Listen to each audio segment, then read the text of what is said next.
Uma outra situação aqui do Juninho Capixaba entrando na lista de observação do Flamengo.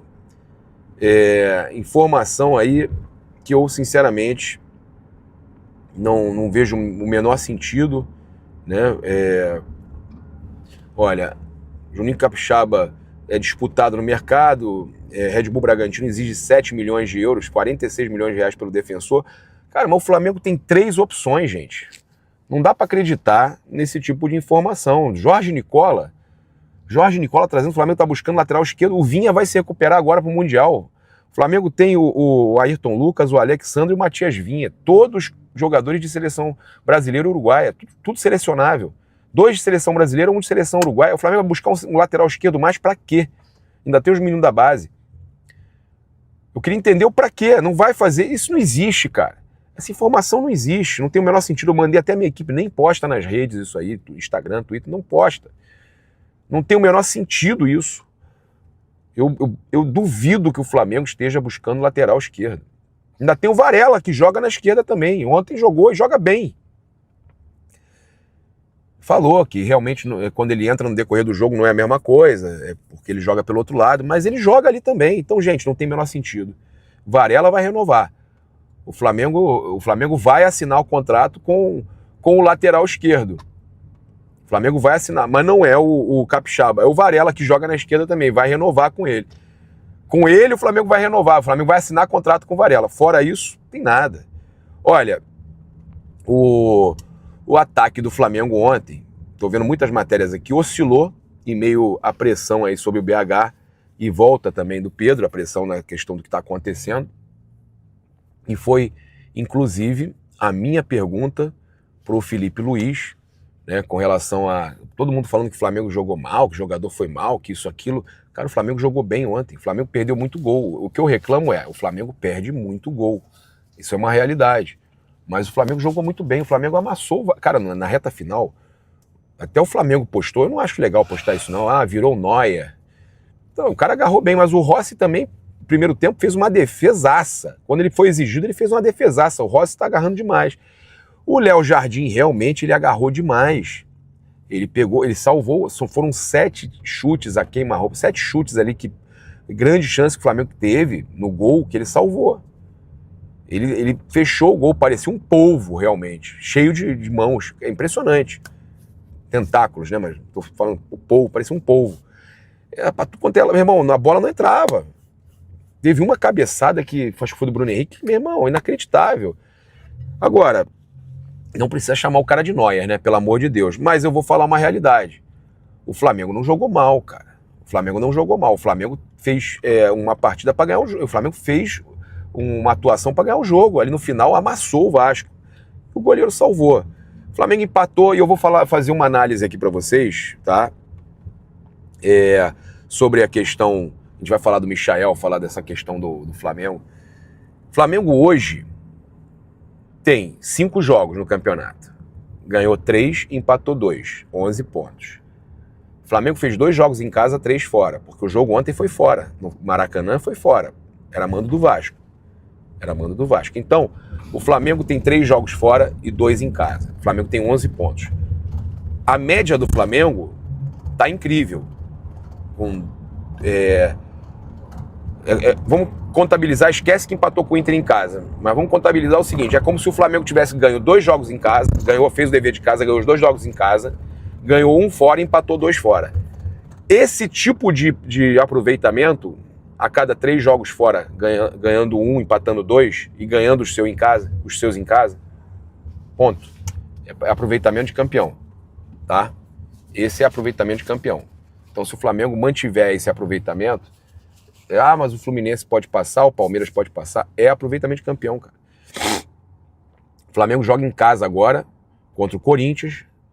O Corinthians está jogando bem ontem, inclusive. Acho que começou perdendo, mas virou o jogo e tal. O Depay tá jogando bem pra caramba. Tem alguns jogadores ali que estão começando a entrar em ritmo e tal. Mas se o Flamengo ganhar do Corinthians, o Flamengo tem time para ganhar do Corinthians, o Flamengo chega a 4 vitórias e 2 empates. Sendo que 2 empates contabilizando como se fosse fora de casa. Então, cara, uma vitória fora de casa. Então, e como se fosse 3 vitórias em casa. Pô, cara, isso aí é aproveitamento de time que vai ser campeão. Então o Flamengo tem que manter isso aí, não importa que alguém passe agora na liderança, é início de campeonato, 6 rodadas, 5 rodadas, na sexta de repente já assume de novo a liderança, e o negócio é manter esse aproveitamento, isso é que é o mais importante. Bem, a gente tem aqui também o Felipe Luiz, liderando aí o ranking dos treinadores em 2025, ele tem importantes competições que venceu aí já no ano, né? E tá aí nesse ranking aí, ele já está liderando entre todos aí os outros treinadores do futebol brasileiro. Sinceramente, cara, eu fico muito feliz de ver o trabalho do Felipe Luiz, um cara que está buscando aí o seu espaço, começando no... Cara, se a gente parar para pensar, não tem um ano que o Felipe Luiz é treinador ainda. E ele já é o líder aí no ranking dos treinadores brasileiros. Isso aí para mim é importantíssimo. E o Michael, eu queria falar do Michael, que o Michael, muita gente falando, o Michael jogou mal, o Michael isso, o Michael aquilo. Falou também sobre do ataque do Flamengo não fazer os gols. Eu já falei que eu acho que o goleiro é que foi muito bem, apesar de que o Flamengo realmente perde muitos gols. E aí ele falou o seguinte, o que a gente mais quer é que se for para empatar ou perder algum ponto, que seja assim, a gente em cima do time adversário, dentro do ataque, criando oportunidade de gol. Claro que temos que aprimorar alguns erros, é impossível não ter erro, e ser um pouco mais tranquilo na hora de finalizar. Mas isso é complicado falar de fora, né? Lá dentro é mais difícil. Acho que a gente teve atitude, buscou a todo tempo aí, né? Fazer o gol, fizemos uma grande partida, o time deles ficou a maioria do tempo dentro da área, tendo que cair com cãibra, que ficar no chão para segurar um pouco mais o tempo. Acredito que a gente está fazendo um grande trabalho, buscando cada vez mais dar o nosso melhor. Nós estamos felizes com o resultado porque queríamos ganhar, mais feliz pela atitude e pela entrega que cada um tem. E aí o Felipe Luiz falou o seguinte, o que a torcida pede e o que o Zico fala é que tem que ter raça. Se não dá na bola, dá na raça. O Michael faz isso mais do que ninguém. Ele bota o corpo dele à disposição da equipe, corre por todo mundo. Eu já falei isso algumas vezes. O Refino com a bola vão ter dias melhores. Hoje, onde a gente mais criou perigo, mas ele fez passe para o Gerson, para o Arrascaeta. Acredito que o lateral do Vasco sofreu bastante para defender ali do Michael. Ok, faltou o último passe. Dá para evoluir em alguma coisa. Como evoluir isso no meio da temporada? Estamos em constante evolução. No jogo de hoje eu aprendi coisas. A gente evolui todos os dias. O Michael gosta de ficar depois do treino finalizando. Isso vai ser até o último dia da carreira dele. O único caminho que temos é erro e correção. Cara, o Felipe, ele tá certíssimo. E o Michael é um cara muito esforçado. Muito esforçado. É um cara que busca sempre, melhorar, se entrega, até lesiona de tanto, às vezes volta, não tá em condição, quer ir pro campo. E o Felipe Luiz ainda falou do domínio total que o Flamengo teve. Jogadores super intensos, querendo vencer a todo momento, acelerando as jogadas, tentando fazer um jogo vertical e até pecando em excesso por isso, principalmente no primeiro tempo. Mas fizemos um jogo em que tivemos o domínio total, domínio das chances, tivemos a bola, colocamos o adversário onde a gente queria que ele estivesse, mas um adversário muito bem treinado, muito bem organizado, tem muitas coisas muito bem trabalhadas na fase defensiva do Vasco. Não é fácil de entrar, não foi fácil no Carioca, mas nós criamos muitas chances e o goleiro deles saiu como o melhor em campo. A gente tem que deixar o resultado e olhar o que foi feito. Acredito que a equipe fez um grande jogo, cometemos alguns erros porque o adversário tem jogadores com muita qualidade, mas na minha opinião fizemos um jogo que merecíamos mais. Concordo, cara, né? E ele elogiou o goleiro deu méritos ao Léo Jardim. Tem mérito das duas partes, tanto do goleiro quanto do treinador, que trabalha bem essa fase defensiva. O Vasco defende bem, lê bem a jogada, então tivemos menos tempo para finalizar, mérito do Vasco. Mas os méritos estão aí, criamos estrutura para os jogadores, mas isso acontece no futebol, tem dias que acontece. É mais fácil jogar no contra-ataque, onde tem mais espaço. Quando se ataca, tem mais pernas para enfrentar. É isso aí. Não sou de dar muitos recados para a torcida, quero que o time responda dentro de campo, mas não é fácil jogar na altitude. Isso ele falando do jogo de terça-feira. Não é fácil de pressionar alto porque você perde o fôlego e não recupera. Você sobe para atacar e não consegue voltar. Mas precisamos fazer um grande jogo para conseguir essa vitória. E se Deus quiser, vai conseguir, tá? Olha, a gente então teve o Flamengo, todo mundo elogiando o goleiro do Vasco, é normal, é digno, o cara agarrou muito mesmo e a gente precisa falar, jogou demais. A gente teve também a torcida elogiando muito o Arrascaeta pela partida, foi o melhor jogador do Flamengo em campo, novamente, e eu falo que é o cara que está merecendo a renovação. 2 grandes chances criadas, 3 passes decisivos, 38 de 42 passes certos, 7 de 9 duelos ganhos, 3 de 4 dribles certos, 75%, 3 faltas sofridas, nota praticamente 8 no SofaScores BR, espetacular. O Flamengo, então, treinou hoje, pela manhã às 9h30, treina amanhã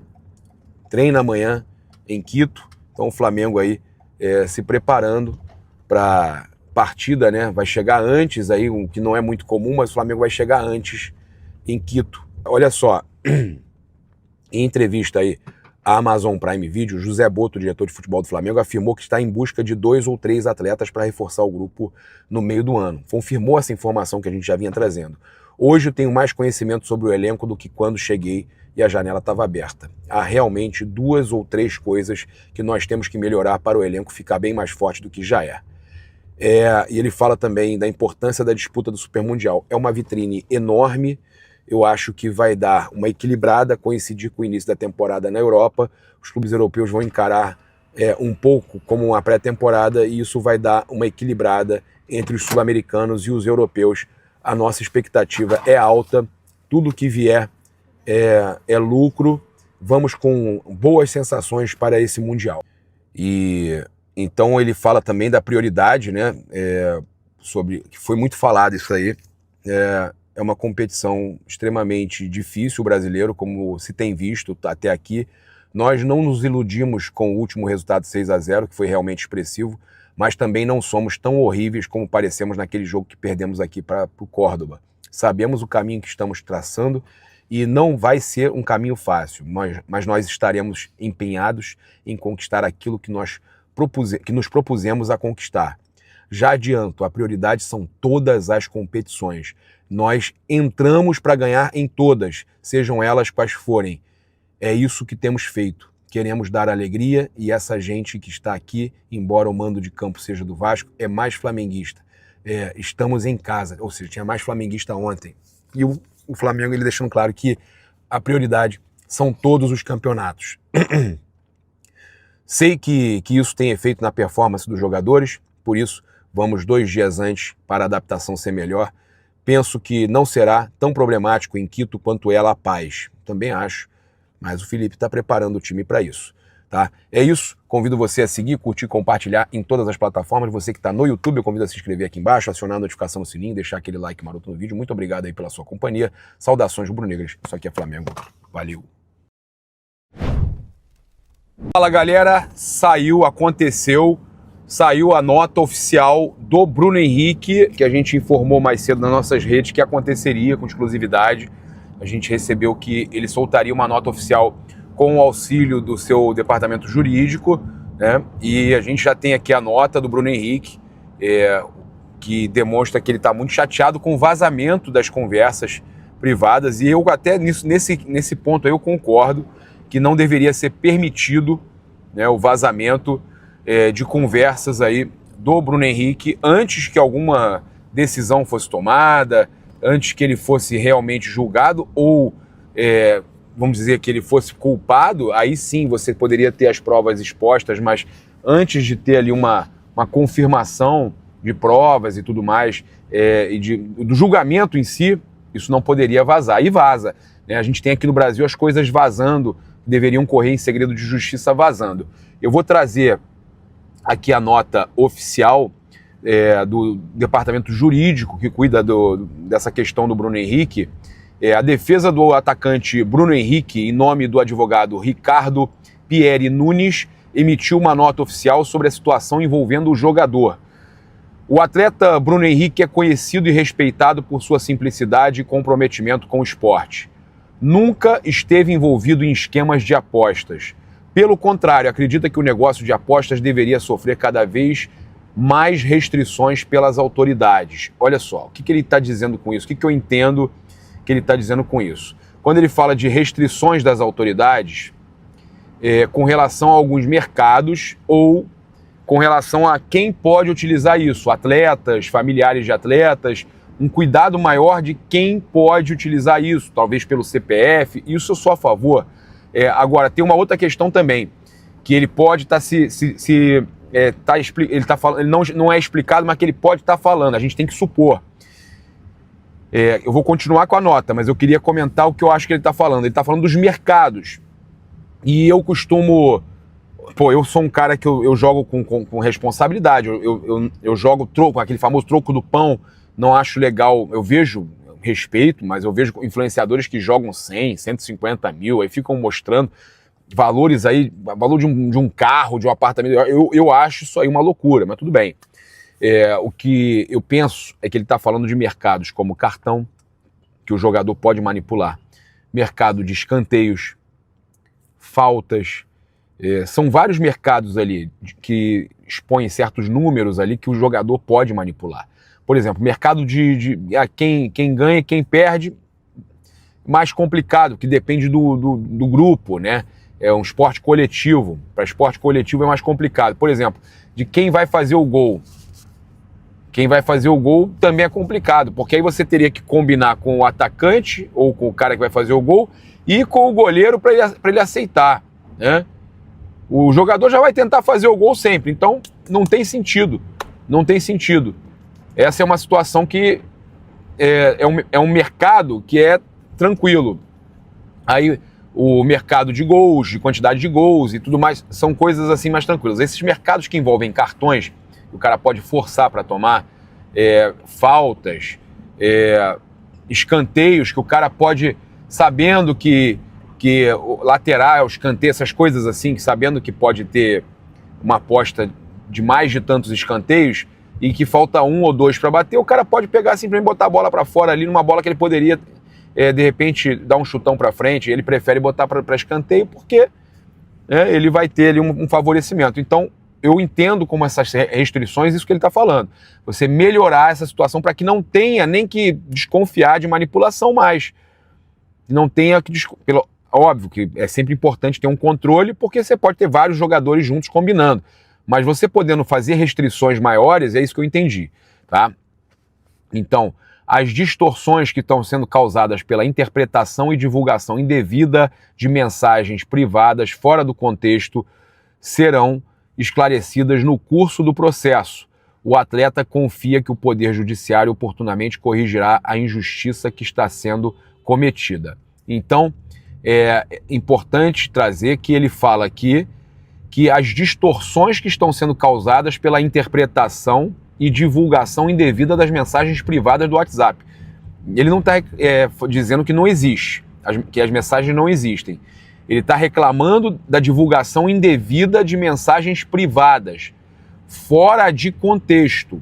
Ou seja, não há uma sequência onde está falando que é para jogar, que no entender dele não tem nenhuma questão de favorecimento e de estar realmente tentando convencer alguém ou passando informação com intenção de ganhar dinheiro. Então, ele deixa claro que a interpretação está errada e que está tudo fora de contexto. E que isso será esclarecido no curso do processo. Ele falando através da empresa, né, que é Pieri, tá aqui, ó, deixa eu pegar aqui, ó, Pieri Advogados, tá? Tô com a nota aqui, Pieri Advogados. Então, deixando claro que no curso do processo eles vão esclarecer tudo e que o atleta confia no poder do judiciário, que oportunamente corrigirá a injustiça que ele está sendo vítima aí, que está sendo cometida com ele. Então, a gente torce para que tudo seja esclarecido, sempre vamos aí torcer para que o atleta consiga, né, os melhores, que tenha o melhor tratamento possível, que seja justo o processo aí, no caso o julgamento, né, para que ele possa ser julgado aí com respeito. Com respeito. É um cara aí que é um jogador que está aí numa reta final de carreira. Eu acho que as coisas precisam realmente ser conduzidas. Eu vi muitos jornalistas, colegas de profissão, já criticando sem presunção de inocência, como se ele fosse culpado. É óbvio que se for culpado tem que ser punido. Se for provado que ele é culpado, tem que ser punido. Nunca vou pegar e falar, não, o cara fez e tem que ser... Não, se for culpado tem que ser punido. E é importante que quem faz esse tipo de situação seja punido até como exemplo.